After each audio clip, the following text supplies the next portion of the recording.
हमारी आत्मा में बस जाओ, आओ हे पवित्र आत्मा, आओ आओ हे पवित्र आत्मा, आओ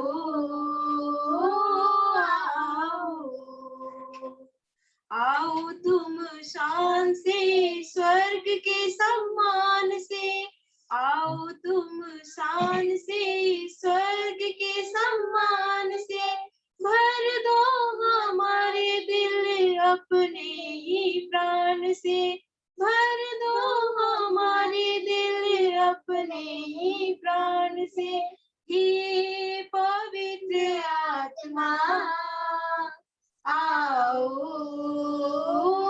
आओ हे पवित्र आत्मा, आओ आओ हमारी आत्मा में बस जाओ, आओ हमारी आत्मा में बस जाओ, आओ हे पवित्र आत्मा, आओ आओ हे पवित्र आत्मा, आओ आओ आओ तुम आत्मा बदलो जहान को, आओ तुम आत्मा बदलो जहान को, सुख शांति हो यहाँ सबका कल्याण हो, सुख शांति हो यहाँ सबका कल्याण हो, हे पवित्र आत्मा, आओ आओ हे पवित्र आत्मा, आओ आओ हमारी आत्मा में बस जाओ, आओ हमारी आत्मा में बस जाओ, आओ हे पवित्र आत्मा, आओ आओ हे पवित्र आत्मा, आओ आओ हालेलुया, धन्यवाद यीशु, हालेलुया हालेलुया। पिता परमेश्वर की स्तुति हो, पिता परमेश्वर को धन्यवाद, प्रभु यीशु की स्तुति हो, प्रभु यीशु को धन्यवाद, पवित्र आत्मा की स्तुति हो, पवित्र आत्मा को धन्यवाद, हालेलुया हालेलुया हालेलुया, धन्यवाद यीशु, thank you Jesus, we praise you Jesus, thank you Lord, hallelujah hallelujah hallelujah hallelujah hallelujah, thank you Jesus, thank you Jesus. आइए हम प्रार्थना करें। हे प्रेमी स्वर्गीय पिता, हम आपकी स्तुति करते हैं और आपको धन्यवाद देते हैं आज के सुंदर समय के लिए। हे प्रभु, हम आपको धन्यवाद देते हैं इस जूम तकनीक के लिए। फिर एक बार हम इस जूम तकनीक के माध्यम से अलग अलग जगहों से एक साथ जुड़कर इस समय आपके पवित्र वचन का अध्ययन करने जा रहे हैं। धन्यवाद प्रभु।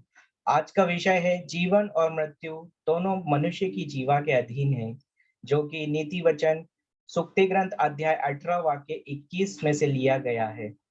हे प्रभु, आज हमारे हृदयों को अच्छी भूमि बना दीजिए ताकि आपका पवित्र वचन हमारे दिल में गिरे और प्रभु के राज्य के लिए हम भी आपकी योजना के योग्य बन सके। तो आइए पवित्र आत्मा, इस क्लास का पूरा नियंत्रण ले लीजिए। मेरे होठों, मेरी वाणी, मेरी जीवा, मेरे कंठ, सब कुछ पर आपका नियंत्रण ले लीजिए ताकि मैं मेरी बुद्धि से कुछ भी नहीं बल्कि पवित्र आत्मा द्वारा इस समय आपके पवित्र वचन के सत्य की घोषणा योग्य रीति से कर सकूं। जैसा कि हम इस समय यहाँ आपके पवित्र वचन का अध्ययन करने जा रहे हैं, हमें आपके वचन के सत्य को समझने में मदद कीजिए। इस बाइबल क्लास को सरल और समझने में आसान बना दीजिए ताकि हम आपके वचन की शिक्षाओं को अपने दिन प्रतिदिन के सभी परिस्थितियों में, विशेष रूप से परीक्षा के समय, आपके पवित्र वचन को हमारे जीवन में लागू करके एक विजयी जीवन जीना सीख सके। हमारे प्रभु यीशु मसीह के नाम पर हम ये प्रार्थना मांगते हैं, आमीन। आमीन। Thank you Jesus. Thank you Jesus. जय यीशु। आप सभी को कैसे हैं? आप सब कैसे हैं? जय यीशु ब्रदर। जय यीशु, जय यीशु। ओके, एक बार फिर से आप सबका स्वागत है आज की बाइबल क्लास में। मैं आशा करता हूं कि आप सब अपनी बाइबल, नोटबुक और पेन लेकर रेडी होंगे। पिछली क्लास में भी हमने ये टॉपिक लिया था, इसका पार्ट 1 हमने पिछली बार किया था, पर मैं आपको बताना चाहूंगा पिछली क्लास में इस विषय के पार्ट 1 में हमने थोड़ा सीखा था, लेकिन आज हम हमारी आज की क्लास में थोड़ा डिटेल में जाकर इस टॉपिक पर मनन चिंतन करेंगे। आज का विषय है जीवन और मृत्यु दोनों मनुष्य की जीवा के अधीन है। कुछ तकनीकी खराबी के कारण पिछली क्लास का रिकॉर्डिंग नहीं हो पाया था, इसीलिए इस बार मैं थोड़ा रिवाइज करना चाहूंगा याद है पिछली क्लास में से जो हमने सीखा था, ताकि वो सब लोग फिर से सीख सके। तो हम लोग थोड़ा दोहराएंगे। जो आज का टॉपिक है वो हमने प्रोवर्ब्स चैप्टर 18 वर्स 21, सुक्ति ग्रंथ अध्याय 18 वाक्य 21। कुछ बाइबल में नीति वचन भी कहते हैं सुक्ति ग्रंथ को, तो वचन लिख लीजिए। नीति वचन अध्याय 18 वाक्य 21 से लिया गया है। वचन कहता है, वचन इस प्रकार है, जीवन और मृत्यु दोनों मनुष्य की जीवा के अधीन है, उसका सदुपयोग करो और तुम्हें उसका फल प्राप्त होगा। Praise God. जीवन और मृत्यु दोनों मनुष्य की जीव के अधीन है, उसका सदुपयोग करो और उसका तुम्हें फल प्राप्त होगा। तो पिछली बार हमने इसमें थोड़ा मनन चिंतन किया था, आज हम और ज्यादा गहराई से जाकर सीखेंगे। तो क्या मतलब होता है जब कभी इस वचन में जो हमें प्रभु सिखाना जा रहे हैं, तो इसमें क्या है, इसमें लिखा हुआ जीवन और मृत्यु दोनों मनुष्य की जीवा के अधीन है। मैं अपना स्क्रीन भी शेयर करता हूँ वचन के साथ। तो praise God, thank you Jesus, thank you Jesus. Okay, यहाँ पर वचन लिखा हुआ है, जीवन और मृत्यु दोनों मनुष्य की जीवा के अधीन है, उसका सदुपयोग करो और तुम्हें उसका फल प्राप्त होगा। जब कभी हम बातों में अपनी जीव का उपयोग प्रभु के वचन के विपरीत बातें करने में करते हैं, तब क्या होता है, तब हम शैतान के द्वारा रचाए जाल में अनजाने ही फंस जाते हैं। यहाँ प्रभु हमें बता रहे हैं कि आप अपनी जीव का सदुपयोग करो। यहाँ वचन में लिखा हुआ है, उसका सदुपयोग करो और तुम्हें उसका फल प्राप्त होगा। तो आइए देखते हैं संत मत्ती के सुसमाचार में प्रभु यीशु ने बाइबल में हमें क्या सिखाया है। संत मत्ती अध्याय 5 वाक्य 37 में इस वचन के लिए जीव के हमारे वचन के बारे में, हमारी वाणी के बारे में प्रभु यीशु ने स्वयं क्या कहा है। तुम्हारी बात इतनी हो, हाँ कि हाँ, नहीं कि नहीं। जो इससे अधिक है वह बुराई से उत्पन्न होता है। तो प्रभु यीशु ने मत्ती के सुसमाचार अध्याय 5 वाक्य 37, इस पिछले हफ्ते इस हफ्ते में जो हमने सुसमाचार सुने हैं वो मत्ती के सुसमाचार अध्याय 5 से सुना है। तो उसी के 37वें वचन में प्रभु यीशु ने हमें सिखाया है कि तुम्हारी बात इतनी हो, हाँ कि हाँ, नहीं कि नहीं। जो इससे अधिक है वह बुराई से उत्पन्न होता है। यहाँ पर प्रभु यीशु क्लियरली हमें सिखा रहे हैं कि वो बुराई से उत्पन्न होता है। अंग्रेजी बाइबल में ये वचन और साफ है। बुराई क्या है? बुराई शैतान से आती है। मैं अंग्रेजी वचन भी आपके साथ शेयर करता हूँ। यहाँ लिखा हुआ है मत्ती, इंग्लिश बाइबल अगर हम new revise standard Catholic edition देखेंगे तो उसमें लिखा, let your word be yes yes और no no, anything more than this come from the evil one. Evil one मतलब, इसका हिंदी में अनुवाद यहाँ पर दिया है, यदि तू हाँ चाहता है तो केवल हाँ कह, और ना चाहता है तो ना, केवल ना, क्योंकि इससे अधिक जो कुछ है वह शैतान से है। तो यहाँ अंग्रेजी बाइबल में वचन कहता है कि जो अनावश्यक बात है, अगर वो हम कहते हैं तो वो बुराई से आती है। बुराई कहाँ से आती है? शैतान से। अभी अभी हमने वचन में पढ़ा, हिंदी बाइबल जो है हम सब पढ़ते हैं उसमें, और अंग्रेजी बाइबल में लिखा हुआ है। तो बुराई जो है शैतान से आती है, और जब कभी हम बातों बातों में अपनी जीभ से प्रभु के वचन के विपरीत बातें करते हैं या दूसरों की बुराई करते हैं, तब शैतान आकर हम मनुष्यों को छल से गिरा देता है और हमारी जीभ का उपयोग हमारे ही खिलाफ करता है। तब हम झूठ बोलते हैं और बुराई की बातें करने लगते हैं, और अंत में क्या होता है? अंत में हम आपस में ही एक दूसरे से झगड़ने लगते हैं। मतलब क्या होता है? यदि उदाहरण के लिए लीजिए, हम किसी विषय पर चर्चा कर रहे हैं, तो शुरुआत में हम बात करते हैं, और प्रभु यीशु ने यहाँ कहा है कि तुम्हारा यस और नो, हाँ या ना में होना चाहिए उत्तर। बट जब हम किसी के बारे में बात करते हैं, हम कुछ डिस्कशन शुरू करते हैं किसी टॉपिक को लेके, तो शुरू में तो अच्छा रहता है, अच्छे से बात करना शुरू करते हैं। पर जब हम बात करते करते करते करते वो टॉपिक डिस्कशन बहस में बदलता है, और बहस झगड़े का रूप ले लेता है, और अंत में क्या होता है? हम जो प्यार से बात करना शुरू करे थे वो एक झगड़े में कन्वर्ट हो जाता है। तो यही शैतान की चाल है। एक्चुअली यहाँ पर प्रभु यीशु ने उससे बचने के लिए हमें सिखाया है कि तुम्हारी बात इतनी हो हाँ की हाँ, नहीं की नहीं। जो इससे अधिक है वो बुराई से उत्पन्न होता है। तो यही हमने पिछली क्लास में भी सीखा था। तो इसीलिए प्रभु यीशु ने हमें मत्ती के समाचार अध्याय 5 वाक्य 37 में यह वचन में सिखाया है, जो हमने पिछले हफ्ते भी सीखा है। आगे देखते हैं इसायास नबी अध्याय 59 ऐसाया 59:3 में प्रभु का वचन कहता है, तुम्हारे होंठ झूठ बोलते हैं और तुम्हारी जीवा बुराई की बातें करती है। तुम्हारे होंठ झूठ बोलते हैं, यहाँ वचन में लिखा हुआ है, तुम्हारे होंठ झूठ बोलते हैं और तुम्हारी जीवा बुराई की बातें करती है। तो एसायास नबी भी हमें 59:3 में सिखाते हैं। पूरा वचन अगर हम पूरा ठीक से पढ़ेंगे तो मैं स्क्रीन पे डालता हूँ। तुम्हारे हाथ रक्त से रंगे हुए हैं और तुम्हारी उंगलियां कुकर्म से दूषित है। तुम्हारे होंठ झूठ बोलते हैं, यहाँ पर वचन बोलता है तुम्हारे होंठ झूठ बोलते हैं और तुम्हारी जीवा बुराई की बातें कहती है।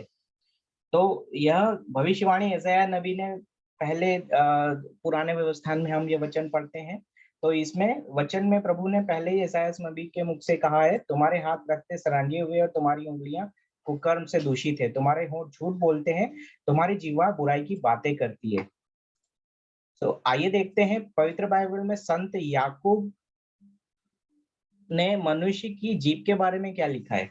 आगे अगर हम वचन खोलेंगे नए व्यवस्थान में, तो याकूब अध्याय 3 वाक्य 8 में क्या लिखा हुआ है? James chapter 3 verse 8। किंतु कोई मनुष्य अपनी जीभ को वश में नहीं कर सकता। वह एक ऐसी बुराई है जो कभी शांत नहीं रहती और प्राणघातक विष से भरी हुई है। तो यहाँ पर वचन कहता है किंतु मनुष्य अपनी जीभ को वश में नहीं कर सकता। वो एक ऐसी बुराई है जो कभी शांत नहीं रहती और प्राणघातक विष से भरी हुई है। ऐसा क्यों है? ऐसा क्यों है? ऐसा इसलिए होता है क्योंकि जब हम अपनी जीभ से अनावश्यक बातें करते हैं या किसी की बुराई करते हैं, तभी शैतान क्या करता है? बड़ी चालाकी से हमारे शब्दों द्वारा हमें प्रभु के वचन के विपरीत शब्द कहने के लिए उकसाता है, और हम हमारी ही जीभ के द्वारा शैतान के जाल में फंस जाते हैं। हम कुछ ऐसा कह बैठते हैं जिससे जो पवित्र वचन के विपरीत होता है, और हम शैतान के जाल में फंस जाते हैं, और अनजाने ही शैतान के घुसने के लिए रास्ता खोल देते हैं। वो हमें प्रवेश करता है और अपना काम शुरू करता है। तो इसीलिए प्रभु यीशु ने मत्ती के सुसमाचार अध्याय 5 वाक्य 37 में हमें सिखाया है, तुम्हारी बात इतनी हो हाँ की हाँ, नहीं की नहीं। तो यही हमने पिछली क्लासेस में भी सीखा था। ये वचन अभी अभी हमने यहाँ पर वचन में पढ़ा, तुम्हारी बात इतनी हो हाँ की हाँ, नहीं की नहीं। इससे अधिक वह बुराई से उत्पन्न होती है, और बुराई शैतान लेकर आता है। तो यही हमने पढ़ा था।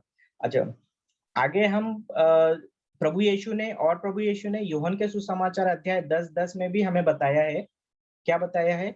चोर केवल चुराने, मारने और नष्ट करने आता है, मैं इसलिए आया हूं कि वे जीवन प्राप्त करे, बल्कि परिपूर्ण जीवन प्राप्त करे।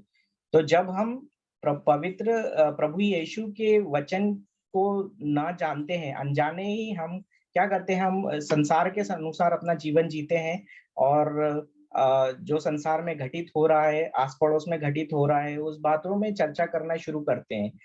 इसके बदले अगर हम पवित्र वचन को सीखते हैं और पवित्र वचन के बारे में एक दूसरे से चर्चा करते हैं, तो यह प्रभु यीशु ने यहाँ सिखाया है। जब हम वचन के विपरीत कोई बात करते हैं तो क्या होता है? चोर आता है केवल चुराने, मारने और नष्ट करने। और प्रभु यीशु ने कहा है, मैं इसलिए आया हूं कि वे जीवन प्राप्त करे, बल्कि परिपूर्ण जीवन प्राप्त करे। तो यह यूहन्ना अध्याय 10 वाक्य 10 में प्रभु यीशु ने हमें सिखाया है। आगे हम देखेंगे याकूब अध्याय 3 में आगे क्या कहा है। याकूब अध्याय 3 वाक्य 9 में क्या कहा है? हम उससे अपने प्रभु एवं पिता की स्तुति करते हैं और उसी से मनुष्यों को अभिशाप देते हैं, जिन्हें ईश्वर ने अपना प्रतिरूप बनाया है। तो अभी हमने 8वें वचन में थोड़ी देर पहले पढ़ा था, किंतु कोई भी मनुष्य अपनी जीभ को वश में नहीं कर सकता है। आगे 9वें वचन में संत याकूब बताते हैं अपने पत्र में, हम उससे अपने प्रभु एवं पिता की स्तुति करते हैं। हम मिस्सा में, रिट्रीट में, आराधना में स्तुति करते हैं, हम भक्ति करते हैं, प्रभु यीशु को भजते हैं। और फिर क्या करते हैं, हम जब वचन को नहीं जानते हैं, वचन को सीखते नहीं और शैतान चुरा के ले जाता है, तो अनजाने ही हम क्या करते हैं, वचन के विपरीत जाकर अन्य टॉपिक पर कुछ ऐसी अनावश्यक बातों पर डिस्कशन करते हैं। और जैसा अभी हमने ऊपर सीखा कि जब हम अनावश्यक बातें जो प्रभु यीशु के वचन के विपरीत है वो करते हैं एक दूसरे से, तो शैतान हमें चालाकी से फंसा लेता है और हमें कुछ ऐसा कहने के लिए उकसाता है कि हम पवित्र वचन के विपरीत बातें करें और उसके जाल में फंस जाए। इसीलिए यहाँ पर वचन हमें सिखाता है, हम उससे अपने प्रभु पिता ईश्वर की स्तुति करते हैं और उसी से मतलब अपने जीवा से, जिस जीव से हम अपने पिता प्रभु की स्तुति करते हैं, उसी से मनुष्यों को अभिशाप देते हैं, जिन्हें ईश्वर ने अपना प्रतिरूप बनाया है।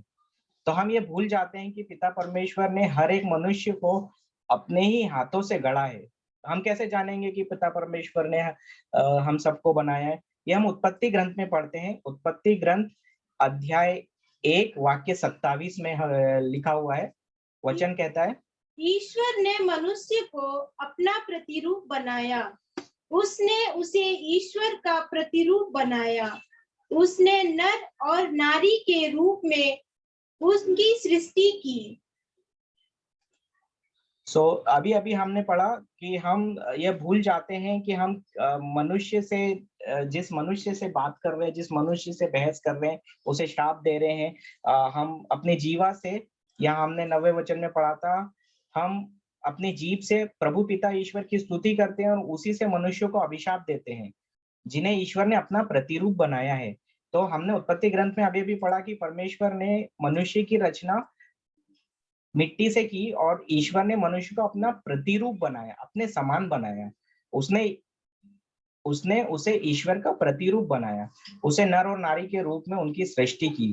तो इसका अर्थ है कि हर एक मनुष्य जो पृथ्वी पर है वो परमेश्वर के प्रतिरूप है। और हम जब ये भूल जाते हैं, प्रभु यीशु ने भी अपनी शिक्षाओं में, यूहन्ना के सुसमाचार में हमें सिखाया है मनुष्यों के प्यार करने के, मतलब 2 बड़ी आज्ञा है।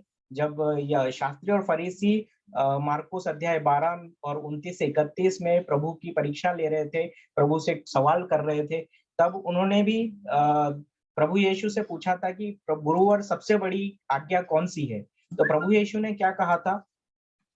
प्रभु यीशु ने कहा था, जो दूसरी आज्ञा हमें सिखाया था वो था,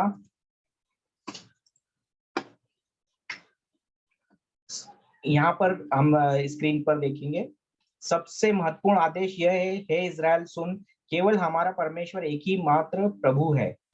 समूचे मन से, समूचे जीवन से, समूची बुद्धि से और अपनी सारी शक्ति से प्रभु अपने परमेश्वर से प्रेम करना चाहिए। यह पहला आज्ञा है। और दूसरा क्या है, 31 वचन में हम पढ़ते हैं, दूसरा यह आदेश यह है, मतलब पहली और सबसे बड़ी आज्ञा है पिता परमेश्वर को प्यार करना, प्रभु यीशु ने सिखाया है। और दूसरी आज्ञा सिखाया है, अपने पड़ोसी से वैसे ही प्रेम कर जैसे तू अपने आप से करता है। इन आदेशों से बड़ा और कोई आदेश नहीं है। तो हमारा पड़ोसी कौन है? हर एक व्यक्ति जिसे परमेश्वर ने अपने हाथों से अपना प्रतिरूप बनाया। जैसे हमने उत्पत्ति ग्रंथ अध्याय 1 वाक्य 27 में पढ़ा अभी, ईश्वर ने मनुष्य को अपना प्रतिरूप बनाया है, उसे ईश्वर का प्रतिरूप बनाया है। तो हम जब ये वचन जो है हमें याद नहीं आता है, जब हम व्यर्थ की बातें अपनी जीवा से करते हैं, अपनी जीभ को प्रभु के वचन के विपरीत बातें करते हैं, तब शैतान बड़ी चालाकी से ये हमारे अंदर प्रवेश करके हमें रोपी गई शिक्षाओं को, हमें सिखाई गई शिक्षाओं को चुरा ले जाता है। और हम अनजाने मतलब हमको पता नहीं रहता है, और हम शैतान के जाल में फंस जाते हैं और वो सारे कार्य करते हैं जो हमें नहीं करना चाहिए, जो पवित्र वचन के विपरीत है, और जो प्रभु यीशु ने हमें ना करने के लिए हमें सिखाया है। प्रभु यीशु ने एक दूसरे से प्यार करो, अपने समान प्यार करो। अभी हमने पढ़ा मार्कुस अध्याय 12 वर्ष 29 से 31 में। तो 31 वचन में दूसरा आदेश यह है प्रभु का कि अपने पड़ोसी को वैसे ही प्रेम करो जैसे तुम अपने आप से करते हो। तो हम एक दूसरे को, अपने आप को गाली देते हैं क्या? हम अपने आप को गाली नहीं देते, हम अपने आप को अपशब्द नहीं कहते हैं, हम अपने आप को बुरा नहीं कहते हैं। तो हम दूसरों को क्यों कहते हैं? प्रभु यीशु ने तो हमें सिखाया है कि हम एक दूसरे से प्यार करें, एक दूसरे को, क्योंकि परमेश्वर ने हमें अपना प्रतिरूप बनाया है। तो ये हमें समझना है। और आगे आगे आगे हम वचन पढ़ेंगे। आगे क्या है 10वें वचन में, याकूब अध्याय 3 वाक्य 10 में क्या लिखा हुआ है? एक ही मुख से स्तुति भी निकलती है और अभिशाप भी, मेरे भाइयों यह उचित नहीं है। तो यहाँ पर हमें संत याकूब अपने पत्र में सिखाते हैं, जिस मुख से हम अपने प्रभु पिता के, अभी 9वें वचन में हमने पढ़ा कि हम जिस मुख से, जिस जीभ से प्रभु पिता की स्तुति करते हैं, और उसी मुख से मनुष्यों को अभिशाप देते हैं जिन्हें ईश्वर ने अपना प्रतिरूप बनाया। 10वें वचन में हमने अभी पढ़ा, एक ही मुख से, जिस जीभ से, जिस मुंह से हम प्रभु की स्तुति करते हैं, हमारी वाणी निकलती है प्रभु की स्तुति के लिए, और अभिशाप भी उसी मुख से निकलता है। तो मेरे भाइयों यह उचित नहीं है। तो संत याकूब हमें सिखाते हैं, मेरे भाइयों यह उचित नहीं है। प्रभु यीशु ने भी अभी हमें मत्ती के सुसमाचार अध्याय 5:37 में सिखाया, तुम्हारी बात इतनी हो हाँ की हाँ, नहीं की नहीं। तो आइए देखते हैं सूक्ति ग्रंथ में नीति वचन अध्याय 10 वाक्य 19 में क्या लिखा हुआ है। जो बहुत अधिक बोलता है वह पाप से नहीं बचता, किंतु जो अपनी जीवा पर नियंत्रण रखता है वह बुद्धिमान है। तो यहाँ पर पवित्र वचन हमें सिखाता है सूक्ति ग्रंथ में कि जो बहुत अधिक बोलता है, जो व्यर्थ की बातें करता है, वह पाप से नहीं बच सकता,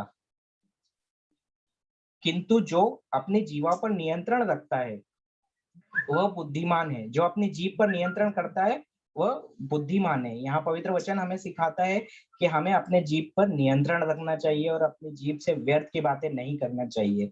तो इसी को अगर हम ऐसा नहीं करते हैं, हम व्यर्थ की बातें करते हैं, तो क्या होता है आगे हम पवित्र वचन में सीखेंगे। क्योंकि पवित्र वचन के अनुसार हर जगह कहा गया है, जो अधिक बोलता है वह पाप से नहीं बचता। यहाँ अभी वचन में सुना हमने, प्रभु यीशु ने कहा तुम्हारा हाँ हाँ होना चाहिए, ना ना होना चाहिए। जो इससे अधिक बोलता है वो शैतान, बुराई से आता है। तो यहाँ भी पवित्र वचन यही बोलता है, जो अधिक बोलता है वो पाप से नहीं बचता है। क्योंकि हम जब व्यर्थ की बातें करते हैं तो शैतान के जाल में फंस जाते हैं, और शैतान हमें प्रवेश करके अपना कार्य करता है और हमारा कंट्रोल करता है। तो इसीलिए यहाँ वचन हमें सिखाता है, किंतु जो अपनी जीवा पर नियंत्रण रखता है वह बुद्धिमान है। तो आइए देखते हैं मत्ती अध्याय 12 वाक्य 36 से 37 में प्रभु यीशु ने इस बारे में हमें पहले से ही चेताया है, हमें पहले से ही चेतावनी दी है कि हमें अपना बातों को क्यों नियंत्रण रखना चाहिए। मत्ती अध्याय 12 वाक्य 36 से 37। 36 से हम आगे पढ़ेंगे। मैं तुम लोगों से यह कहता हूँ, न्याय के दिन मनुष्यों को अपनी निकम्मी बात का लेखा देना पड़ेगा, क्योंकि तुम अपनी ही बातों से निर्दोष या दोषी ठहराए जाओगे। तो यहाँ अभी प्रभु यीशु स्वयं हमें बता रहे हैं, मैं तुम लोगों से ये कहता हूँ, न्याय के दिन जब प्रभु यीशु दूसरी बार आएंगे तो मनुष्यों को अपनी निकम्मी बात, मतलब जो भी हमने व्यर्थ की बात की है, शैतान के जाल में फंसकर हमने व्यर्थ की बातें की, दूसरों की निंदा की, बुराई की, गाली दिया, झगड़ा कहा, जो भी अपशब्द कहा जो पवित्र वचन के एकदम विपरीत है। प्रभु ने कहा एक दूसरे से प्यार करो, और हमने झगड़ा किया, हमने गलत बात कही, तो हमें उन बातों का लेखा देना पड़ेगा। क्योंकि यहाँ पर 37वें वचन में, मत्ती अध्याय 12 वाक्य 37 में प्रभु ने कहा है, क्योंकि तुम अपनी ही बातों से निर्दोष, यहाँ लिखा हुआ है अपनी ही बातों से, तुम अपनी ही बातों से निर्दोष या दोषी ठहराए जाओगे। यह बहुत गंभीर बात है, हमें यह ध्यान से समझना है कि प्रभु यीशु ने स्वयं यहाँ पर कहा है, तुम अपनी ही बातों से निर्दोष या दोषी ठहराए जाओगे। Praise God. तो इसीलिए हमें क्या करना है, इसलिए हमें कुछ भी बात कहने से पहले प्रभु यीशु के इन वचनों को याद रखना चाहिए। हमें पवित्र आत्मा से प्रार्थना करना है, पहले तो इन वचनों को सीखना है। प्रभु यीशु के पवित्र वचन जो बाइबल में सिखाया गया है, हमें कैसा आचरण करना है, हमें किस तरह बात करनी है, पहले पवित्र वचन की शिक्षाओं को सीखना पड़ेगा। और फिर प्रभु यीशु के इन वचनों को हमें, जब हम पवित्र वचन पढ़ना शुरू करते हैं, जब हम अपशब्द कहते हैं, मतलब जिस मुंह से हम बुराई करते हैं या बुराई की बातें करते हैं, उसी वक्त मुंह से अगर हम ऐसा न करते हुए पवित्र वचन को पढ़ते हैं, पवित्र वचन को कन्फेस करते हैं बार बार, तो हमें क्या होता है, हमें वो पवित्र वचन की शिक्षाएं हमें हृदय में रोपी जाती है परमेश्वर द्वारा, और वह जो वचन है वो पवित्र आत्मा हमें याद दिलाता है। तो इसीलिए हमें कुछ भी बात कहने से पहले प्रभु यीशु के इन वचनों को याद रखना चाहिए कि हमें भी न्याय के दिन, जो प्रभु यीशु दूसरी बार आएंगे, तो हमारी हर एक निकम्मी बात का लेखा देना पड़ेगा, और हम अपनी ही बातों से निर्दोष या दोषी ठहराए जाएंगे। तो इसीलिए हमें बहुत ध्यान रखना है। आगे हम पढ़ेंगे, संत पेतरुस ने भी अपने पहले पत्र में जीभ पर नियंत्रण रखने के बारे में लिखा है। क्या लिखा है संत पेतरुस ने? आइए पढ़ते हैं। संत पेतरुस 1 पीटर चैप्टर 3 वर्स 10, पहला पेतरुस अध्याय 3 वाक्य 10।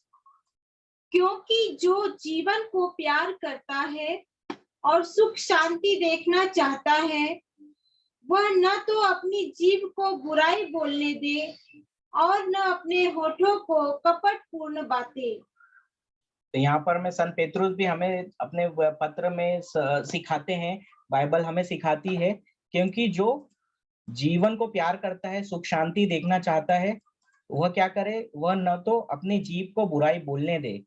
यहाँ फिर बोला है यहाँ पर वचन में कि अपनी जीभ को बुराई, वह न तो अपनी जीभ को बुराई बोलने दे और न अपने होठों को कपटपूर्ण बातें।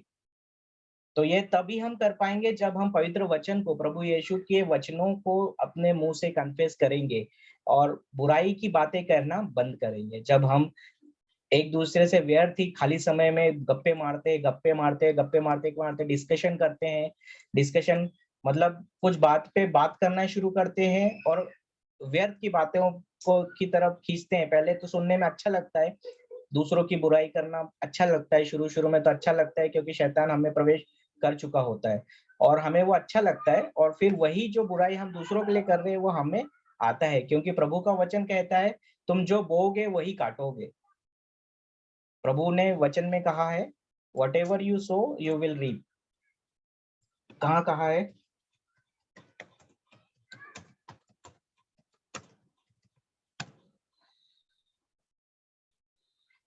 गलातियों 6:7, गलेशियन 6:7। मैं स्क्रीन पर डालता हूँ।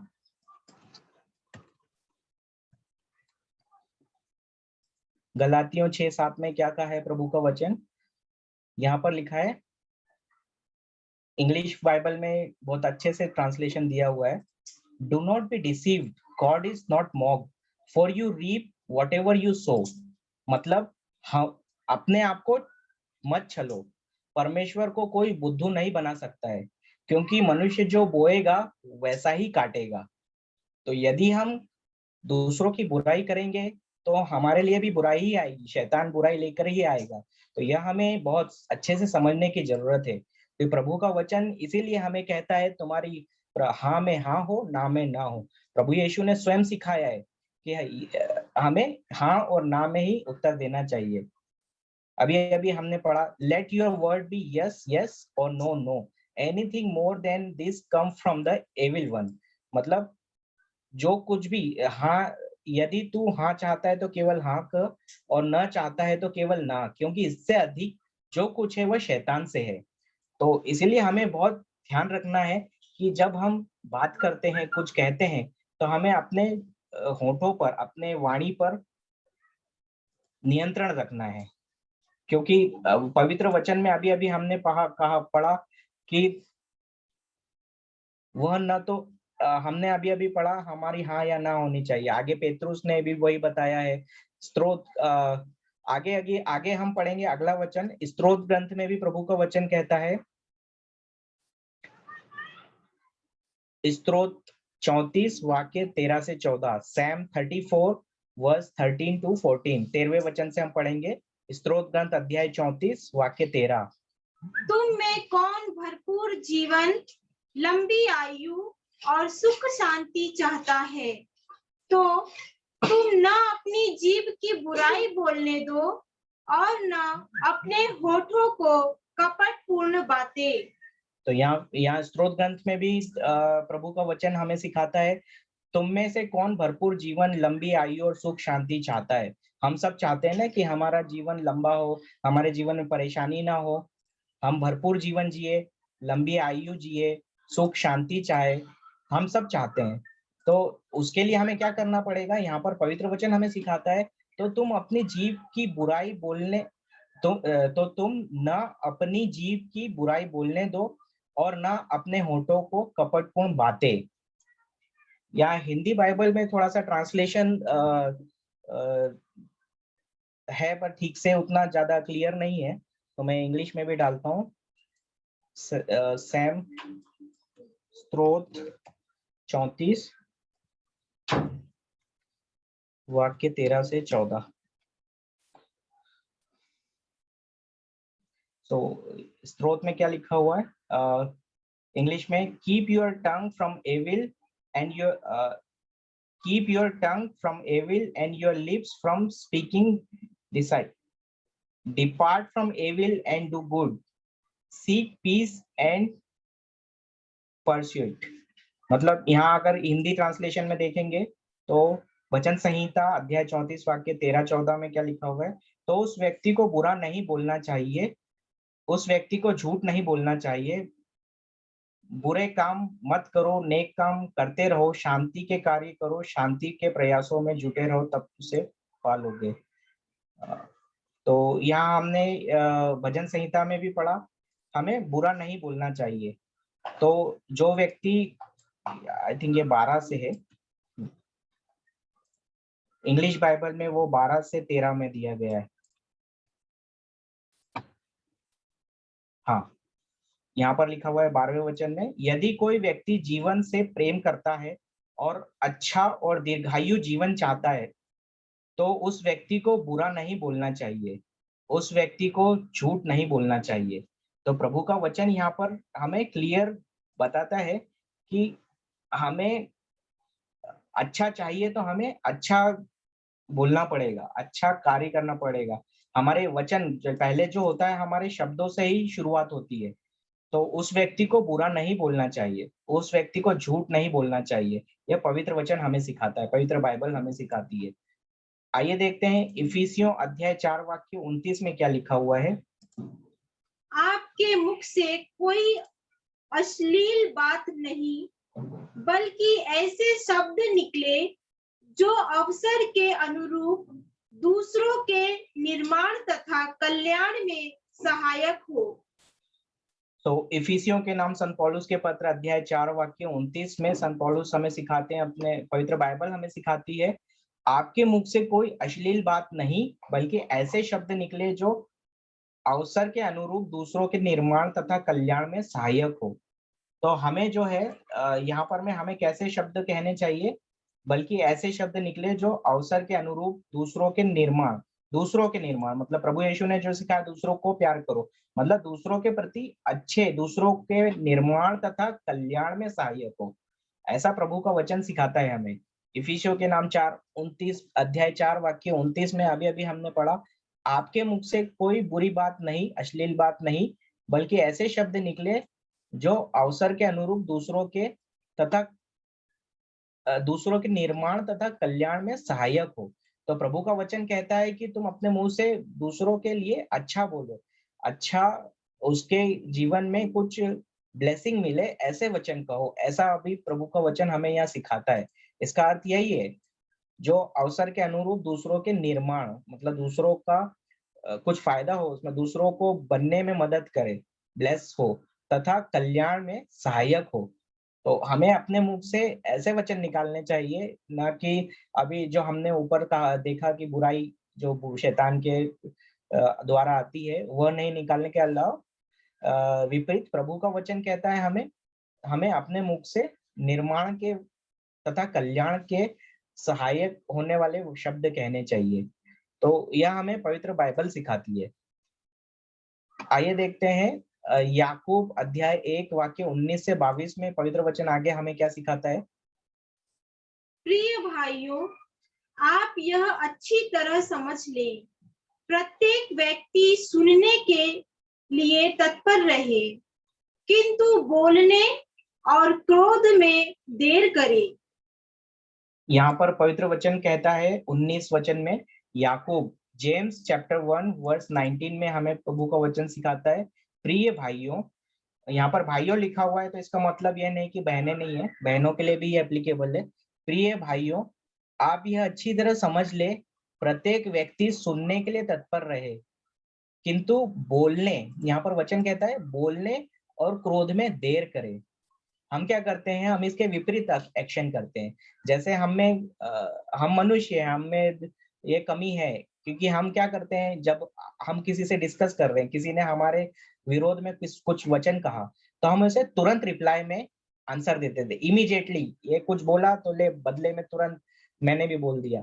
तो इस तरह से हम मनुष्य के रीति से जब सोचते हैं तो आचरण करते हैं, और ये हम अपने आप नहीं करते हैं। जैसे अभी अभी हमने पवित्र वचन में ऊपर पढ़ा कि शैतान हमको कंट्रोल करता है, हमने छल से वो पवित्र वचन के विपरीत कुछ कहलवा के हमें प्रवेश करता है और हमारी जीभ को कंट्रोल करता है, और हमें वह सब गलत बातें सिखाता है, और हम वो बोल देते हैं। तो इसीलिए पवित्र वचन कहता है कि यहाँ अभी हमने ऊपर वचन में पढ़ा था कि कोई अपनी जीभ पर नियंत्रण नहीं रख सकता। इसीलिए वचन में हमने ऊपर पढ़ा है, या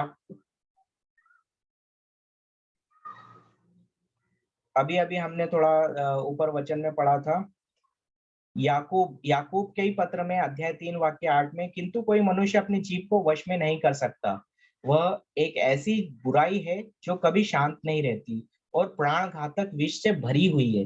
इसीलिए पवित्र वचन हमें सिखाता है कि यह मुश्किल होता है कंट्रोल करना, तो क्योंकि हम मनुष्य है, गिर जाते हैं पाप में।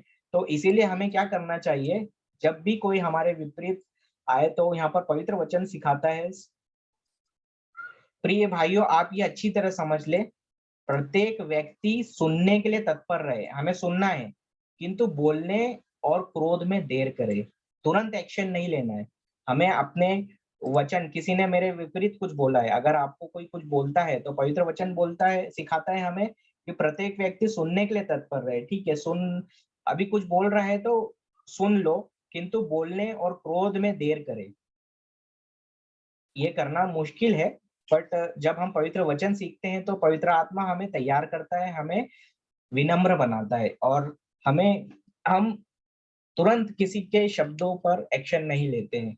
तो यह धीरे धीरे आता है आपको जब हम पवित्र वचन को सीखना शुरू करते हैं। तभी होता है जब हम पवित्र वचन को सीखते हैं और पवित्र वचन के अनुसार अपने जीवन को चलाने की कोशिश करते हैं। तो प्रेज गॉड, यहाँ हमें 19वें वचन याकूब अध्याय 1 वाक्य 19 में हमें याकूब ने सिखाया है कि आप लोग बोलने में और क्रोध में देर करें। आगे 20वें वचन में क्या सिखाया हम पढ़ेंगे। क्योंकि मनुष्य का क्रोध उस धार्मिकता में सहायक नहीं होता जिसे ईश्वर चाहता है। यहाँ पवित्र वचन हमें सिखाता है, बाइबल हमें सिखाती है, क्योंकि मनुष्य का क्रोध उस धार्मिकता में सहायक नहीं होता है जिसे ईश्वर चाहता है। हम सब ने नबी यिर्मयाह 29:11 हमने बार बार सुना है। मतलब यिर्मयाह ग्रंथ, नबी यिर्मयाह का ग्रंथ अध्याय 29 वाक्य 11 में हर एक मनुष्य के लिए परमेश्वर की एक योजना है। उसके पहले यिर्मयाह नबी सुनाते हैं, अपने कथन में कहते हैं कि तुम्हें माँ के गर्भ में रचने से पहले मैंने तुम्हें जान लिया है। तो प्रभु ने हमें पहले से ही चुन रखा है और उसकी एक योजना है हर एक मनुष्य के लिए। तो उस योजना को विघ्न डालने के लिए, बिगाड़ने के लिए शैतान इस तरह से हमें प्रलोभन देता है। तो इसीलिए यहाँ पवित्र वचन हमें सिखाता है मनुष्य का क्रोध उस धार्मिकता में जो परमेश्वर की योजना है। नबी यिर्मयाह नबी ने अध्याय 29 वाक्य 11 में कहा है, तुम्हारे लिए निर्धारित योजना मैं जानता हूँ, तुम्हारे हित की योजना अहित की नहीं। तो वो जो योजना है उस धार्मिकता में जो हमारा क्रोध है वो बाधा उत्पन्न करता है। वो हमारे उस योजना में, धार्मिकता में सहायक नहीं होता है, किंतु होता है जिसे ईश्वर चाहता है। यहाँ वचन कहता है क्योंकि मनुष्य का क्रोध उस धार्मिकता में सहायक नहीं होता है जिसे ईश्वर चाहता है। तो ईश्वर क्या चाहता है, आइए देखते हैं। यिर्मयाह 29:11 नबी यिर्मयाह का ग्रंथ अध्याय 29 वाक्य 11 में प्रभु का वचन क्या कहता है।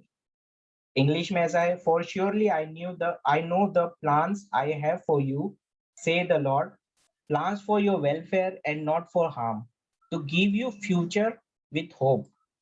मतलब यहाँ पर वचन में लिखा है, हिंदी में अनुवाद है, मैं यह इसलिए कहता हूँ क्योंकि मैं उन अपनी योजनाओं को जानता हूँ जो तुम्हारे लिए है। यह संदेश यहोवा का है, परमेश्वर का। तुम्हारे लिए मेरी अच्छी योजना है। मतलब हमारे लिए परमेश्वर की अच्छी योजनाएं हैं। मैं तुम्हें चोट पहुंचाने की योजना नहीं बना रहा हूँ। परमेश्वर कहते हैं यहाँ वचन में यिर्मयाह नबी के मुख से कि मैं तुम्हें चोट पहुंचाने की योजना नहीं बना रहा हूँ, मैं तुम्हें आशा और उज्जवल भविष्य देने की योजना बना रहा हूँ। तो परमेश्वर की एक योजना है हर एक मनुष्य के लिए। तो उस योजना को पूरा न करने के लिए शैतान पूरा जोर लगाता है, पूरा कोशिश करता है कि हम उसके जाल में फंसे। और अपनी जीभ से वो शुरुआत होती है, हमारे सोच में पहले विचार डालता है, फिर वो विचार हमारे मुख से बाहर आते हैं। हमारे विचार जो है हमारे मुंह से शब्दों के रूप में बाहर निकलते हैं। तो इसीलिए जब हम पवित्र वचनों को पढ़ते हैं तो पवित्र आत्मा हमारे शरीर का नियंत्रण लेता है और हमें पवित्र वचन याद दिलाता है। और जब परीक्षा आती है, जब शैतान टेस्ट लेके आता है, तो उस समय हमें जो पवित्र वचन की शिक्षा है, जैसे प्रभु यीशु ने सिखाया है, दूसरी और सबसे बड़ी आज्ञा है मार्कुस 12:31 में हमने पढ़ा है, तुम एक दूसरे से अपने समान प्यार करो। तो प्रभु यीशु ने सिखाया हमें एक दूसरे से प्यार करना है। पर इसके विपरीत जब हम क्रोध करते हैं तो वह क्रोध हमें उस परमेश्वर की धार्मिकता में सहायक नहीं होता है जिसे ईश्वर चाहता है। जैसे अभी हमने यिर्मयाह नबी के ग्रंथ में पढ़ा, परमेश्वर की जो योजना है उसमें वो, और उस योजना के अनुसार जो धार्मिकता परमेश्वर चाहता है हमारे लिए, हमारे जीवन के लिए, उस धार्मिकता में हमारा क्रोध सहायक नहीं होता है जिसे ईश्वर चाहता है। आगे हम पढ़ेंगे 21वें वचन में क्या कहा है प्रभु ने। इसलिए आप लोग हर प्रकार की मलिनता और बुराई को दूर कर नम्रता पूर्वक ईश्वर का वह वचन ग्रहण करें जो आप में रोपा गया है और आपकी आत्माओं का उद्धार करने में समर्थ है। यहाँ प्रभु का वचन फिर कहता है, इसलिए आप लोग हर प्रकार की मलिनता और बुराई को दूर कर, मतलब जो बुराई और जो भी अपशब्द हम कहते हैं, जो भी गंदगी, मलिनता मतलब गंदगी जो शैतान हमारे दिमाग में डालता है और फिर हमारे मुंह से निकलती है बुराई की बातें, उन सबको दूर कर हमें नम्रता पूर्वक ईश्वर का वचन ग्रहण करना चाहिए जो आप में रोपा गया है। तो यह वचन कैसे रोपा गया है? अभी हम इस हफ्ते हमने प्रभु यीशु का सुसमाचार सुना है, मत्ती के सुसमाचार अध्याय 5। उसमें प्रभु यीशु ने तीसरे या चौथे वचन में ही कहा है, क्या कहा है? 5वें वचन में कहा है, मत्ती अध्याय 5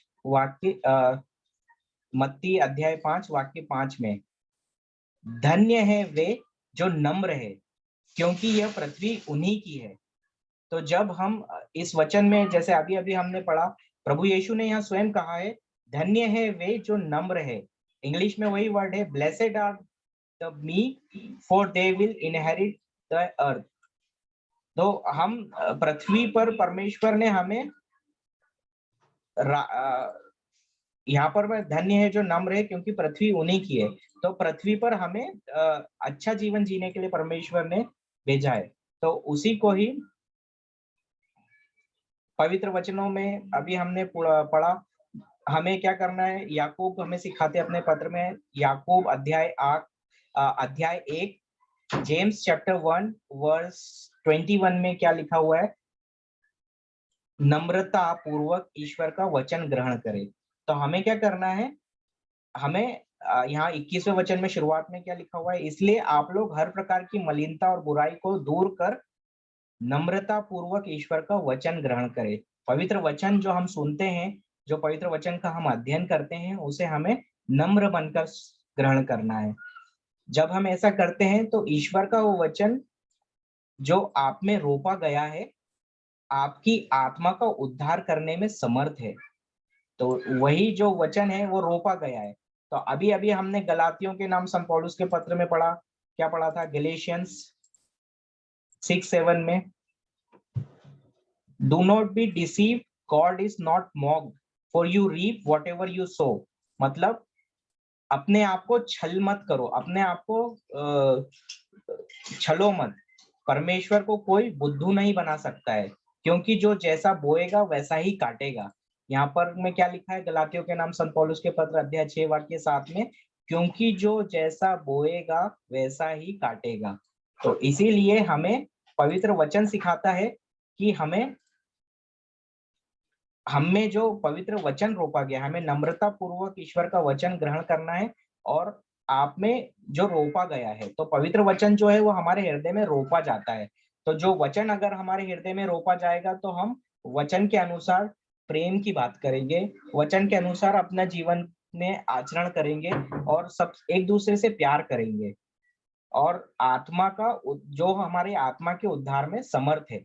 तो जब हम ऐसा करते हैं तब क्या होता है? तब हमारे जीवन में परमेश्वर की आशीष आती है और हम हमारे जीवन में अपने आप को संयम बना सकते हैं। और जैसे हमने अपने प्रभु के वचन में ऊपर कहा, तुम अपने जीव पर नियंत्रण रखो।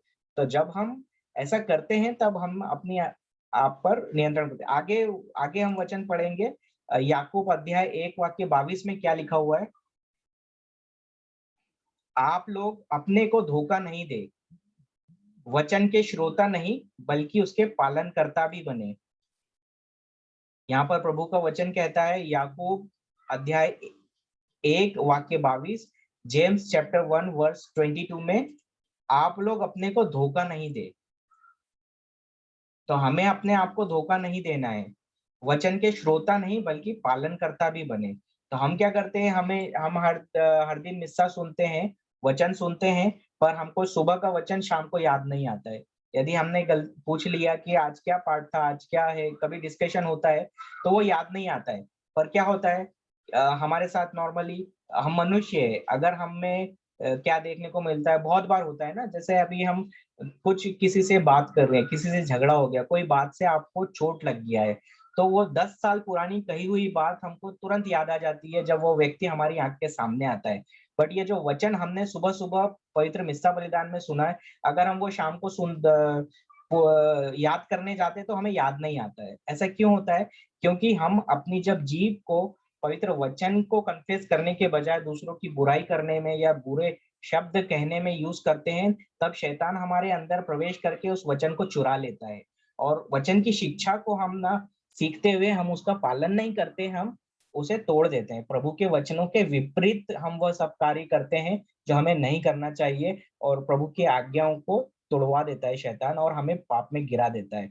तो इसीलिए हमें बहुत ध्यान रखना है, और जब हम प्रभु के वचन के अनुसार अपना जीवन जीते हैं, हमारी जीभ पर नियंत्रण रखते हैं और वचन पढ़ते हैं, सीखते हैं और वचन के पालनकर्ता बनते हैं, तब तब क्या होता है? तब हम प्रभु ईश्वर की इच्छा पूरी करते हैं। प्रभु ईश्वर की जो हमारे जीवन में इच्छा है, उस इच्छा के हम योग्य बन जाते हैं और प्रभु की योजना अनुसार अपना आगे बढ़ते हैं जीवन को लेके। और उन लोगों को जो प्रभु की इच्छा पूरी करते हैं, प्रभु यीशु उन्हें मार्कुस अध्याय 3 वाक्य 35 में अपने भाई बहन और माता कह के पुकारते हैं। कहाँ लिखा हुआ है? मार्कुस अध्याय 3 वाक्य 35। यहाँ क्या लिखा हुआ है? जो ईश्वर की इच्छा पूरी करता है वही है मेरा भाई, मेरी बहन और मेरी माता। तो जब हम हमारी जीभ जो है बहुत पावरफुल होती है, इसीलिए आज का जो हमने पहला वचन ही जो टॉपिक में लिखा था सुक्ति ग्रंथ से, जीवन और मृत्यु दोनों मनुष्य की जीवा के अधीन है। तो जो जीवन है, अगर हम पवित्र वचन को पढ़ते हैं, पवित्र वचन के अनुसार शिक्षाओं को सीखते हैं और अपने जीव को हम पवित्र वचनों के अनुसार वचन कहने में यूज करते हैं, हमारा आचरण बदलते हैं, हम पवित्र वचन के अनुसार जीवन जीना चालू करते हैं, तो हमें जीवन प्राप्त होता है। यहाँ पर लिखा हुआ जीवन और मृत्यु दोनों मनुष्य की जीवा के अधीन है, उसका सदुपयोग करो और तुम्हें उसका फल प्राप्त होगा। तो यहाँ पर लिखा हुआ है उसका सदुपयोग करो। उसका सदुपयोग करने का अर्थ यह है कि हमें अपनी जीभ को बुराई के बजाय भलाई करने में यूज करना है, भले वचन, अच्छे वचन कहने में यूज करना है।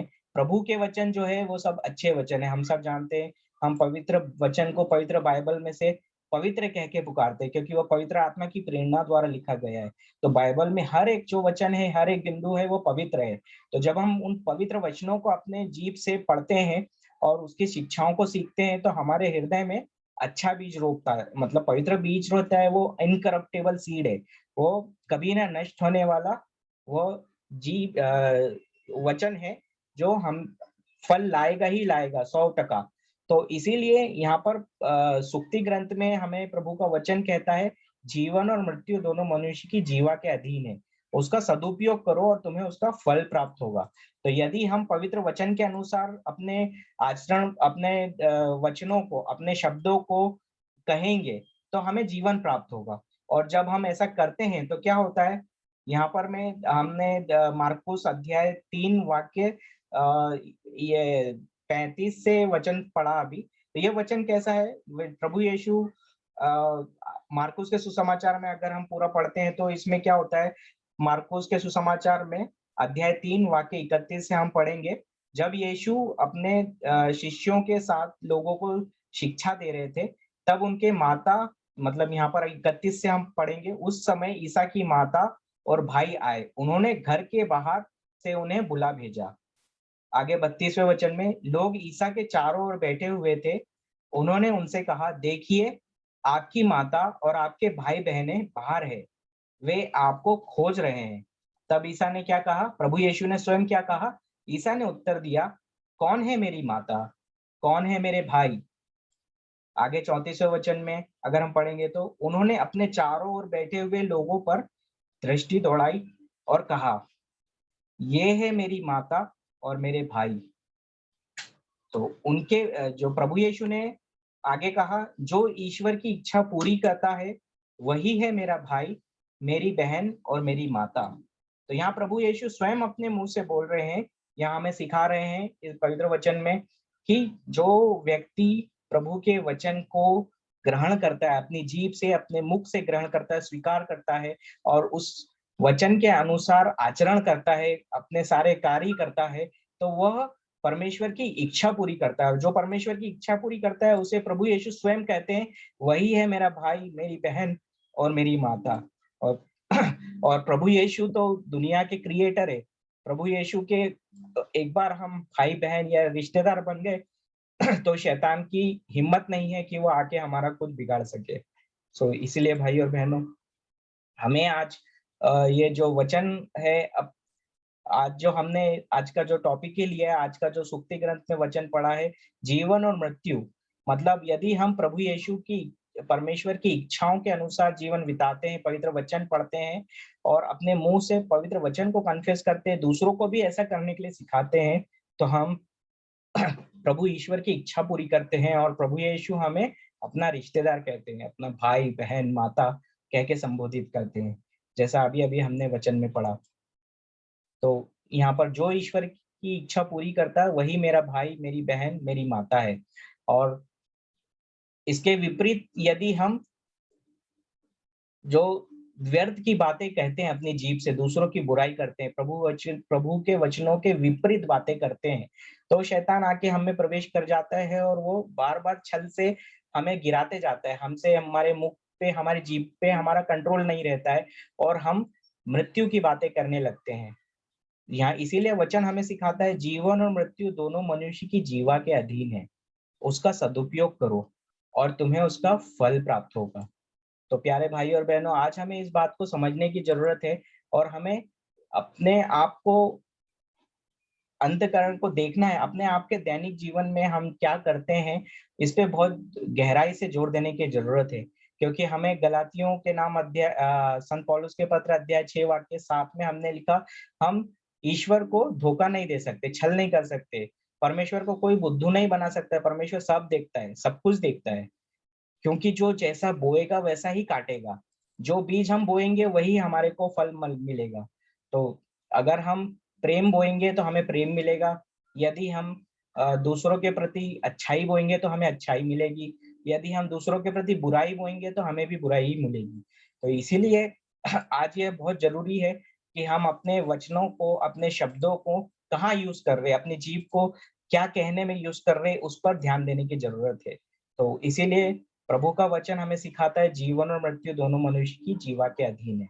तो उदाहरण के लिए, अभी हमने पहली क्लास में जब मैंने गवाही दिया था, मेरा पहला वीडियो देखेंगे आप, यूट्यूब पे उपलब्ध है, हमने सीखा था, प्रिंसिपल सीखे थे, परमेश्वर के राज्य के लिए विश्वास के नियम सीखे थे।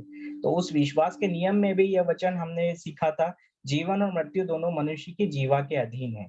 तो उसमें मैंने अपनी गवाही में क्या कहा था कि जब हम हमारी बीमारी के बारे में, मतलब सपोज आपके जीवन में कोई समस्या आ गई है, अब टेस्ट होता है, टेम्पटेशन आता है, जो प्रलोभन है वो शैतान लेकर आता है हमारे जीवन में। एक बार शैतान हमें प्रवेश कर गया तो शैतान तो प्रलोभनों का पैकेज लेके आता है, वो एक के बाद समस्या लेके आता है। तो जब हम हमारी जीभ को, समस्या को बोलने में, हम क्या करते हैं, हम एज ए मनुष्य का नॉर्मल स्वभाव क्या होता है, हम हमारा फोन उठाते हैं, हमारे जो अच्छे जिनसे हमारा बातचीत है उनसे हम वो बात कहने लगते हैं। और जिस मोमेंट, जिस घड़ी हम अपने मुंह से अपनी समस्या के बारे में कन्फेस करते हैं, अपनी समस्या के बारे में बात करते हैं, तो क्या होता है उस समय वो जो समस्या है, जो टेम्पररी है, जो टेम्पटेशन बोलते हैं, वो एक वो परमानेंट नहीं होता है, वो एक टेम्पटेशन जो थोड़े समय के लिए शैतान प्रलोभन लेके आता है, उस प्रलोभन में हम गिर जाते हैं और अपने मुंह से उस समस्या को ग्रहण कर लेते हैं। तो उसके विपरीत, अगर वही हमने पहली शिक्षा में सीखा था, पहली वाली क्लास में अगर हम पढ़ेंगे, लॉ ऑफ फेथ, विश्वास के नियम में हमने ये सीखा था कि हमें प्रभु के वचनों को सिर्फ इतिहास या ऐसे ही पढ़ना नहीं है, या जैसे हम अन्य बुक पढ़ते हैं, हमें पवित्र वचनों को सीरियसली अपने जीभ से स्वीकार करना है, अपने जीभ से प्रभु यीशु के वचनों को पढ़ना है। तो जब हम ऐसा करते हैं और हमें हमारी जो समस्या है उसको नहीं कन्फेस करना है, हमारी समस्या के बारे में नहीं करना है। क्योंकि कैसा होता है, उदाहरण के लिए हम लेते हैं कि आप किसी घर में जाते हैं, आप किसी होटल में या कोई नई जगह पर जाते हैं, जहाँ पर मैं आपको नहीं पता है कि वो घर में लाइट किस स्विच से चालू होता है, मतलब बटन होता है ना, बिजली चालू करने के लिए लाइट चाहिए आपको, तो आप स्विच दबाते हो, तो लाइट का कौन सा स्विच है, पंखे का कौन सा स्विच है, हमें पता नहीं रहता है। सेम इसी तरह से किस शब्द से हमारे जीवन पे क्या प्रभाव पड़ेगा हमें पता नहीं रहता है। तो जब हम हमारी बुद्धि में जो वचन आते हैं और हम उसे बोलते हैं, जैसे उदाहरण के लिए हमारा टेस्ट हुआ, हमें कोई बीमारी आ गई और हमने उस बीमारी को अपने मुंह से स्वीकार कर लिया। जैसे शायद डॉक्टर ने हमें बताया कि अरे आपको XYZ डिजीज, आपको बुखार आ रहा है अभी, तो मैंने पहली क्लास में और अच्छे से समझाया है, वही मैं वापस समझाता हूँ कि जब हम हमारी समस्या को अपने मुंह से दूसरों को बताते हैं तो हम वो समस्या का स्विच ऑन कर देते हैं। हम उस समस्या को जो टेम्पररी है उसे परमानेंटली स्वीकार कर लेते हैं। तो इसीलिए यहाँ पर में वचन में लिखा हुआ है, जीवन और मृत्यु दोनों मनुष्य की जीवा के अधीन है। तो यदि हम समस्या के बारे में बात करेंगे तो वो जो समस्या टेम्पररी है, जो आपकी बीमारी है या आर्थिक समस्या है या जो घर में जो भी परेशानी है, वो अगर जो टेम्पररी है, शैतान टेम्पररी टेस्ट लेके आया है, तो वो परमानेंटली हमारे जीवन में आ जाता है जब हम उसे हमारे जीभ से स्वीकार करते हैं। तो इसीलिए हमें बहुत ध्यान पूर्वक ये रखना है। इसीलिए अभी हमने वचन में सीखा है कि हमें याकूब ने सिखाया है अपने पत्र में अध्याय 1 वाक्य 19 में, प्रिय भाइयों आप यह अच्छी तरह समझ ले, प्रत्येक व्यक्ति सुनने के लिए तत्पर रहे। डॉक्टर क्या बोल रहा है, लोग क्या बोल रहे हैं, सुन लो, कोई बात नहीं, पर बोलने और क्रोध में देरी करे। मतलब अगर हम डॉक्टर की बात सुनकर अपनी बीमारी को अपने मुंह से दूसरों को बताते हैं और दूसरों के बारे में कन्फेस करते हैं, या हमें उदाहरण के लिए मान लीजिए आपका आर्थिक समस्या, आपके काम में कुछ प्रॉब्लम आ गई, आपकी नौकरी में ऐसी समस्या आ गई कि आपको सुनने में आता है कि मेरा जॉब जाने वाला है या कुछ वजह से वेतन कटौती होने वाला है काम में, तो कुछ समस्या आता है, टेस्ट लेके आता है। तो अगर वो समस्या को हम समस्या समझकर, सच मानकर दूसरों के साथ में डिस्कस करते हैं, तो हम वो सच समस्या जो टेम्पररी है, जो सिर्फ शैतान का छलावा है, उसको हम ऑन कर देते हैं, हम उसको अपने जीवन में एक्सेप्ट कर लेते हैं। तो वही स्विच जो है वो ऑन हो जाता है। तो इसे हमें रोमियो के नाम संत पौलुस के पत्र में संत पौलुस ने बहुत अच्छे तरीके से समझाया है। रोमन्स चैप्टर 10 वर्स 9 में हम पढ़ेंगे, सॉरी 8 to 10।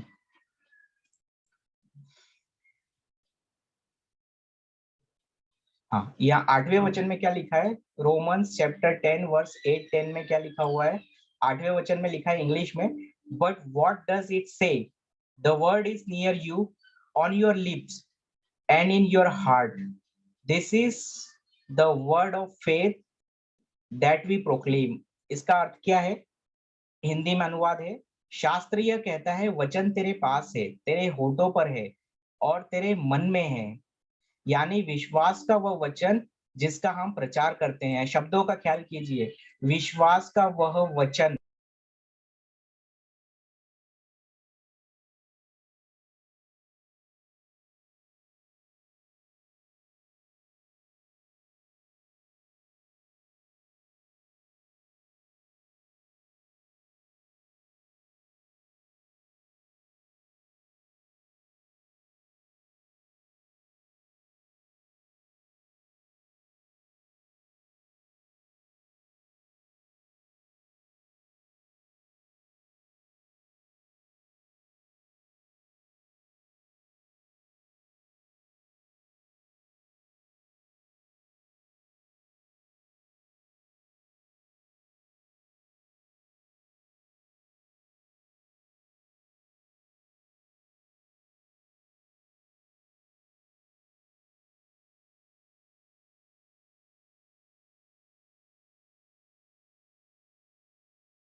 ओके,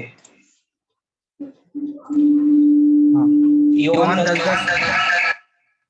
जॉन 10:10 में हमने क्या सुना?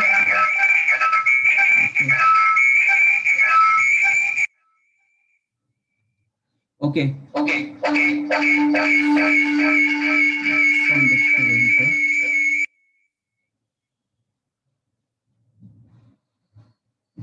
Praise God. Thank you, Jesus. Praise God.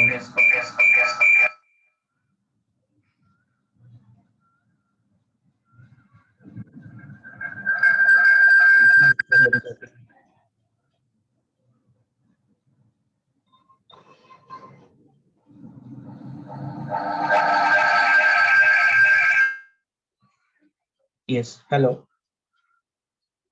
Praise God. Thank you, Jesus. Thank you, Jesus. Praise you, Jesus.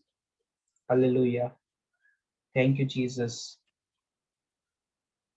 Okay. Okay, यहाँ पर हमने क्या पढ़ा? धन्यवाद यीशु। यूहन्ना 10:10 में हमने पढ़ा वचन में, चोर केवल चोरी, हत्या और विनाश के लिए आता है, किंतु मैं इसलिए आया हूँ कि लोग भरपूर जीवन पाप प्राप्त कर सके। प्रभु यीशु ने स्वयं अपने मुंह से कहा है, चोर मतलब चोर कौन है? शैतान छल से हमारे अंदर बोए हुए बीज वचन को चुरा लेता है और हमारा हत्या और विनाश के लिए आता है, हमारा विनाश के लिए आता है। किंतु प्रभु यीशु का वचन कहता है, मैं इसलिए आया हूँ कि लोग भरपूर जीवन पा सके। तो प्रभु यीशु यहाँ हमें जीवन देने के लिए आए हुए, परिपूर्ण जीवन। तो हम अगर हमारी वाणी को, हमारे शब्दों को हम प्रभु यीशु के वचन को कन्फेस करने में यूज करते हैं, और जैसे अभी हमने कहा कि हमने अगर परेशानी को कन्फेस किया, यहाँ पर वचन शास्त्र कहता है, वचन तेरे पास है, तेरे होठों पर है और तेरे मन में है। तो हमने क्या, हमारे मुंह से अगर हमारी परेशानियों को कन्फेस किया, तो हमने हमारे मुंह से हमारी परेशानी को स्वीकार लिया, यानी विश्वास का वो वचन जिसका हम प्रचार करते हैं। यदि हम इसके विपरीत अगर शैतान के किए हुए कार्य को, चोर जो आया चोरी से हमारे जीवन में समस्या लेके, उस समस्या का हम प्रचार करने लगते हैं, यहाँ पर लिखा हुआ उसको हम सच मान लेते हैं, जैसे विश्वास करते हैं ना, हमारा विश्वास प्रभु के वचन से दूर होके उस समस्या के प्रति हो जाता है, और वो विश्वास का वचन जो है हम अपनी समस्या का प्रचार करने लगते हैं, एक दूसरे को बताने लगते हैं। तो जो टेम्पररी समस्या है, जो सिर्फ शैतान का छलावा है, वो सच में हमारे जीवन में आ जाता है। तो इसलिए प्यारे भाई और बहनों, जो समस्या है, जो बीमारी है, जो तकलीफ है, वो टेम्पररी होती है। प्रभु का वचन कहता है, वचन तेरे पास है, तेरे होठों पर है और तेरे मन में है, यानी विश्वास का वो वचन जिसका हम प्रचार करते हैं। तो यदि हम हमारे मुख से, हमारे होठों से प्रभु यीशु के पवित्र वचनों को, जो जीवनदायी वचन है, उन्हें कन्फेस करते हैं, बजाय इसके विपरीत इसके कि हम हमारी समस्या को बोले, तो वो हमारे जीवन में होता है, सच होता है। क्योंकि प्रभु यीशु ने, उत्पत्ति ग्रंथ में हमने पढ़ा, प्रभु यीशु ने हमें अपने प्रतिरूप बनाया। प्रभु यीशु ने हमें उनके जैसा बनाया है, हमें प्रतिरूप बनाया है, और हमें वह सब प्रदान किया है, वो सारी शक्तियां प्रदान की है जो परमेश्वर के प्रभु यीशु ने 2000 साल पहले जो उनके पास थी। जब वो हम वचन करते हैं, मतलब हम मनुष्यों में वो शक्ति नहीं है, वचन में वो शक्ति है। जो वचन है, अगर वो वचन हम हमारे मुंह से कहते हैं, तो हमारे मुंह से हमारी वाणी नहीं रह जाती है, वो प्रभु की वाणी रहती है। और वही वाणी का जो है, हम रोमन अध्याय 10 वाक्य 8 में पढ़ते हैं, but what does it say? The word is near you, on your lip and in your heart, that is the word of faith that we proclaim. मतलब शास्त्र ये कहता है, वचन तेरे पास है, तेरे होठों पर है और तेरे मन में है, यानी विश्वास का वो वचन जिसका हम प्रचार करते हैं। तो यदि हम विश्वास के साथ प्रभु के वचनों को, वायदों को हम कन्फेस करते हैं, तो हमारे जीवन में वो पूरे होते हैं। और इसके बजाय, इसके उल्टा, अगर हम शैतान के किए हुए कार्य का प्रचार करते हैं, बुराई की बातें करते हैं, बीमारी की बातें करते हैं, तो वो हमारे जीवन में हो जाता है। यही शास्त्र कहता है, पवित्र वचन हमें सिखाता है। तो इसीलिए हमें बहुत ध्यान रखना है कोई भी शब्द अपने मुंह से कहने से पहले। तो इसीलिए यहाँ पर पवित्र वचन हमें सिखाता है, जीवन और मृत्यु दोनों मनुष्य की जीवा के अधीन है, उसका सदुपयोग करो और तुम्हें उसका फल प्राप्त होगा। तो यदि हम जीवन की बातें करेंगे, प्रभु यीशु के वचनों को सच मानकर, विश्वास कर कर, तो वह वचन जो है हमारे जीवन में क्रियान्वित होगा, हमारे जीवन में वो फलदायी होगा। और यदि इसके विपरीत हम हमारी समस्या को पकड़ के सिर्फ समस्या के बारे में दूसरों से बात करेंगे, या हम दूसरों की समस्या के बारे में हम बात करेंगे, जैसे होता है ना बहुत बार न्यूज में आता है कि अरे वो देखो अपने एरिया में, शहर में, पड़ोस में 10 लोग कोरोना से बीमार हो गए, फलाना आदमी मर गया। ये सब बातें अगर हम व्यर्थ की बातें डिस्कस करते तो उसमें हमारा विश्वास चले जाता है, और फिर जब हमारा टेस्ट होता है, शैतान तो शाना है, वो हमको बातों में फंसाता है और हमारे मुंह से कुछ ऐसा कहलवाता है जो प्रभु के वचन के विपरीत है।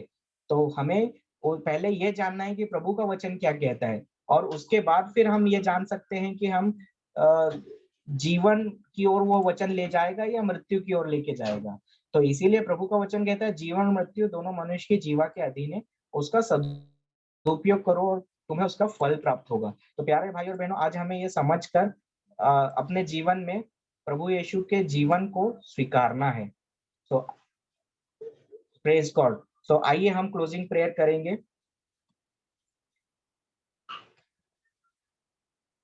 हे प्रेमी स्वर्गीय पिता, हम आपकी स्तुति करते हैं और आपको धन्यवाद देते हैं। आज हमने आपके पवित्र वचनों को सीखा है।